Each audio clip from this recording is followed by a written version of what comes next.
ஆண்டவராகிய இயேசுவின் நாமத்தினாலே இந்த காலை வேளையில கூட உங்களை அவரை வாழ்த்துகிறேன்.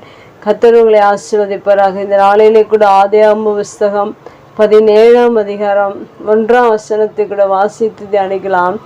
ஆபிரகாம் 99 வயதான போது கர்த்தர் ஆபிரகாமுக்கு தரிசனமாகி, நான் சர்வ வல்லமையுள்ள தேவன், நீ எனக்கு முன்பாக நடந்து கொண்டு உத்தமனாயிரு. மிக அருமையான வேத வசனம். இந்த வேத வசனத்தில் உத்தமனாயிரு என்று சொல்லப்பட்டிருக்கா. மெய்யாகவே தேவ சமூகத்தில் நாம் உத்தமனாய் இருக்க வேண்டும். அன்று ஆபிரகாம் அவ்வாறாக தேவன் எதிர்பார்த்ததின் பிரகாரம் தேவனுக்கு அவர் உத்தமனாய் இருந்தார். ஆகிலும் இந்த வேதவசனத்தின் கடைசி பகுதியில் அவரை குறித்து, அவருடைய குணாதிசயத்தை குறித்து இங்கு எழுதப்பட்டிருக்கிறது. நான் சர்வ வல்லமையுள்ள தேவன். மெய்யாகவே நம்முடைய தேவன் சர்வ வல்லமையுள்ளவராக இருக்கிறார். இன்றைக்கு அநேக நேரங்களில் தேவனால் இது செய்யக்கூடுமா என்ற ஒரு சந்தேகம் நமது உள்ளத்தில் எழுகிறது. ஆனால் தேவனுடைய நாமம், தேவன் எப்படிப்பட்டவர் என்பதை நாம் அறிந்து கொள்ளும்போது மெய்யாகவே தேவனுடைய வல்லமை நம்முடைய வாழ்க்கையில் விளங்குகிறதாக இருக்கிறது. அவர் சொல்லுகிற வார்த்தை, நான் சர்வ வல்லமையுள்ள தேவன் என்று சொல்லியிருக்கிறார். உங்களுடைய வாழ்க்கையிலும் சர்வ வல்லவராக இருக்கிறார்.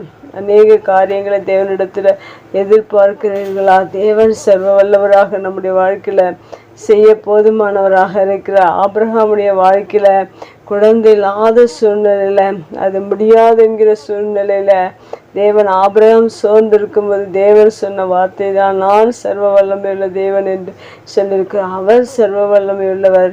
ஆனால் தேவன் நம்மிடம் எதிர்பார்க்கிற காரியம் உத்தமனாயிரு என்று ஆபிரகாமை பார்த்து சொல்லியிருக்கிறார். அதே போலதான் சர்வ வல்லமையுள்ள தேவன் இந்த நாளிலும் சர்வ வல்லவராக இருக்கிறார். அவர் வல்லவர். ஆனால் நாம் எதிர்பார்க்கிற தேவைகள், அற்புதங்கள் எல்லாவற்றிலும் நாம் அவற்றை பெற்றுக்கொள்வதற்கு உத்தமனாய் இருப்பது மிக அவசியம். அன்று ஆபிரகாமிடத்தில் தன்னை சர்வ வல்லமையுள்ளவராக வெளிப்படுத்தினார். அவர் சர்வ வல்லமையுள்ளவர் என்பதை ஆபிரகாம் வாழ்க்கையில் நிரூபித்தார். ஆனால் நம்மிடத்தில் எதிர்பார்க்கிற அந்த காரியத்தை நாமும் நிறைவேற்றுகிறவர்களாக இருக்க வேண்டும். ஆபிரகாமிடத்தில் எதிர்பார்த்த காரியம் உத்தமனாய் இருக்கும்படியாக அவர் எதிர்பார்த்தார்.